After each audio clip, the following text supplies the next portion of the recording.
মা,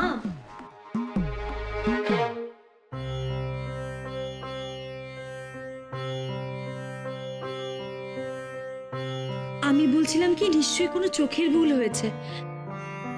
এরকম আবার কখনো হয় নাকি? আরে ভুল হয়েছে মানে দুজনে একসাথে ভুল দেখবে নাকি? না না, আমার মনে হচ্ছে এর মধ্যে কোনো একটা গন্ডগোল আছে। তুমি একটা কাজ করো তো, ওই মহিলাকে ডাকো। কি গোলমাল থাকতে পারে এর মধ্যে? আবার ওই মেয়েটাকে ডাকার কি আছে? আরে না না, আগে বুঝতে হবে তো যে পিসির ডাবল রোলটা কে করছে, কেসটা কি। বিশু যা তো ডেকে নিয়ে। সর্বনাশ হলো, এবার কি মাসিটা আমার জন্য বকা খাবে?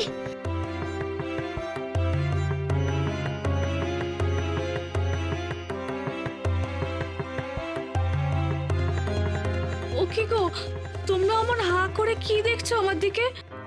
আমার সঙ্গে কি যে হচ্ছে কিচ্ছু বুঝতে পারছি না। এ বাড়িতে কেমন যেন অদ্ভুত অদ্ভুত ঘটনা ঘটে না? হ্যাঁ গো মায়াতি, এবারে যেন ভূতটা একটু বেশি লাফালাফি শুরু করে দিয়েছে, তাই না? কি? তোমরা জানো এই বাড়িতে ভূত আছে? ওরে বাবারে, আমরা জানবো না? এর আগে আমাদের ভূতটা কেমন ভয় দেখিয়েছিল, তবে এখন মনে হচ্ছে ভূতটা আমাদেরই পক্ষে। বল মুন্নি? হ্যাঁ গো মিনতি, ভূতটা প্রথমে আমাদের জন্য খাবার দিল, তারপর তোমাকেও তো সোনাইয়ের কাছে যাবার ব্যবস্থা করে দিল। বলো?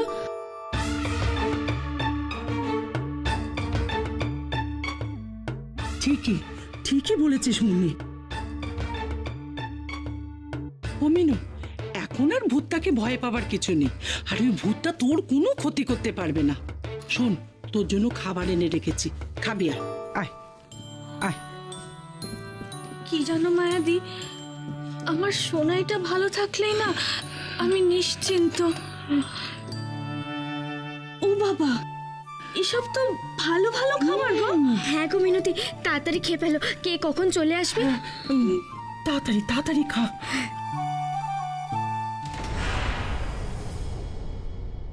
এ কি, তোমরা এই সমস্ত চাইনিজ খাবার কোত্থেকে পেলে?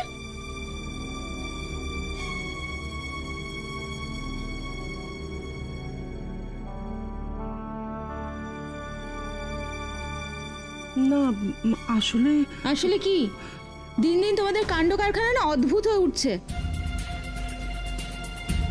আর এই যে তুমি, তোমাকে সবাই নিচে ডাকছে, চলো।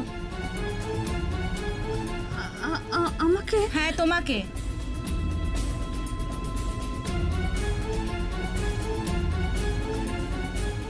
কি এদিক ওদিক তাকাচ্ছ? চলো, এসো।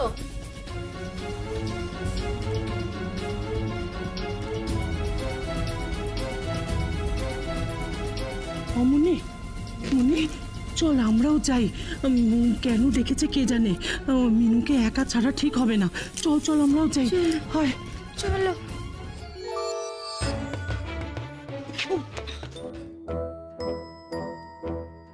কি আমি এইভাবে পিছন দিকে হাঁটতে হাঁটতে ছাদে কি করে উঠে এলাম?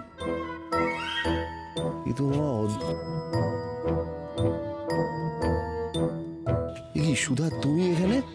হ্যাঁ, পুতুল কাঁদছিল, আমি তাই একটু ছাদে নিয়ে এলাম হাওয়া খাওয়াতে।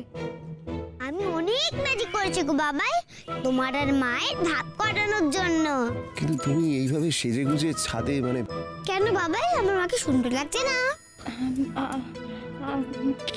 কি করে যে এই শাড়ি গয়না আমি...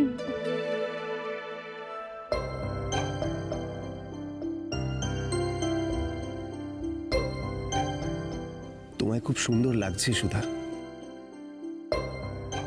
ভূতু চলে যাওয়ার পর তো তোমার সাজগোজের পাট প্রায় উঠেই গেছে। তুমি এরকম সাজলে আমার যে কতটা ভালো লাগে তোমায় বোঝাতে পারবো না। মনে হয় আমার মনের ভেতর থেকে একটা বিশাল ভার নেমে গেল। সুধা, এই কদিন আমি তোমার সাথে খুব খারাপ ব্যবহার করেছি, তাই না? আসলে আমি যে কেন পুতুলের রঙ মাখে... না না, থাক, এসব কথা থাক। সুধা, আমি বুঝতে পারছি আমি প্রতিনিয়ত তোমার সাথে খুব খারাপ ব্যবহার করি, আমার খুব খারাপ লাগছে। সরি সুধা, সরি। মা বাবাই সরি বলছে, কি মজা কি মজা। এবার তোমাদের দুজনের ভাব হয়ে যাবে। পুনে বিচিতে বলছি সেটা কখনো সত্যি হবে না। কি মজা কি মজা কি মজা কি মজা। এ কি পুতুল এরকম কাঁদছে কেন বলতো? ঠিক বুঝতে পারছি না, পেটের ব্যথা হলো কিনা। হ্যাঁ হতে পারে, হতে পারে। তাহলে কই দেখি দেখি কি হচ্ছে আমার সোনাইয়ের। এই তো মা এসে গেছে। এবার যে বাবাই খুব রেগে যাবে। দেখি আপনি এখানে কোত্থেকে এলেন? আর ওর মার কোল থেকে ওকে কেড়ে নিলেন কেন আপনি? না, কেড়ে নেব কেন? আসলে সোনাই সেই তখন থেকে কাঁদছে, তাই ওকে শান্ত করবার জন্য। শান্ত করবার জন্য মানে? ও তোর মায়ের কোলে ছিল, দেখলো তো সুধা। আমি তোমাকে বারবার বলেছিলাম এদের সাথে এত ভালো মানুষই দেখিও না, এরা যোগ্য নয় তার। কেন এরকম করছো তুমি? থামো না একটু। থামো মানে? উনি কি প্রমাণ করতে চাইলো? হ্যাঁ, উনি পুতুলের নিজের মা। আপনাকে একটা কথা বলবো দাদা, কথাটা কিন্তু ভুল নয়। পুতুল কাঁদছিল বলে ওর আসল মায়ের প্রাণটা কাঁদছিল। আর অন্য মাকে দেখো কেমন সেজে গুজে ছাদে ঘুরে বেড়াচ্ছে। কি? মেয়ে কাঁদছে, কাঁদুক। মুন্নি, এসব কেন বলছো গো তোমরা? তুমি থামো তো মিনতি, অনেক সম্মান দেখিয়েছি, অনেক অপমান সহ্য করেছি।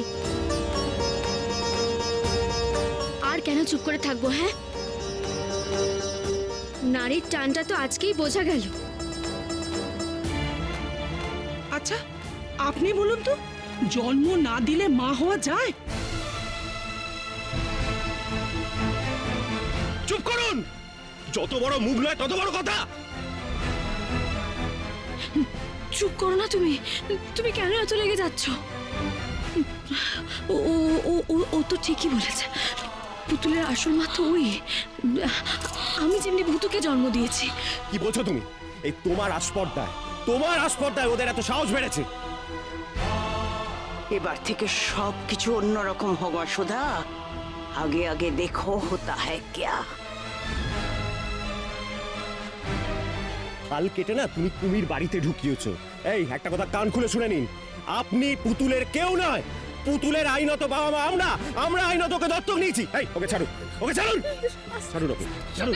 পুতুল আমার মেয়ে, আর কারণ না। বাবাই ও বাবাই বাবাই।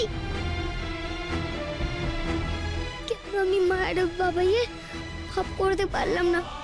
সব কিছু অন্যরকম হয়ে গেল।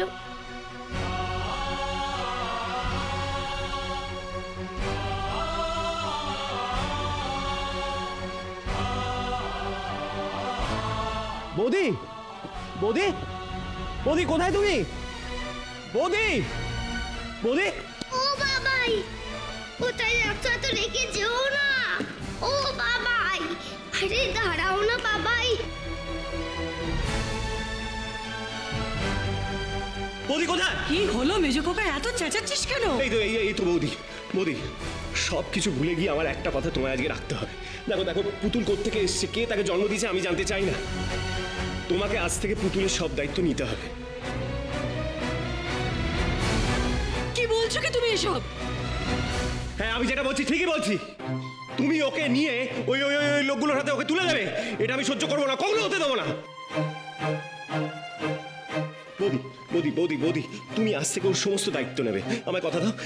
ধরো ধরো, পুতুলকে ধরো, পুতুলকে ধরো। আজ থেকে ওর সমস্ত দায়িত্ব তোমার, সমস্ত দায়িত্ব তোমার। মেজদা, মেজো খোকা কি করছিস? এই মেজো খোকা তুই কোথায় যাচ্ছিস? কিছু তো বলে যা। কি ছেলে রে বাবা। বাবাই হাম দেখতা হ্যায়।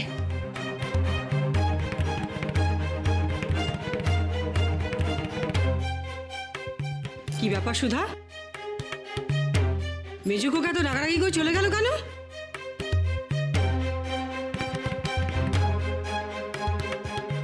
আসতে মেজো বৌদি, আমি পুতুলকে এ ঘরে এনেছি, কেউ জানে না এটা।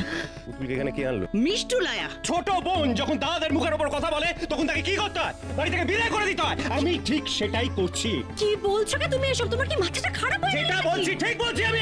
কি করবে তুমি? আমি মা আর বাবাইয়ের মধ্যে আনি হতে দেব না। পুনে পিসিকেই পুনে পাঠাবো।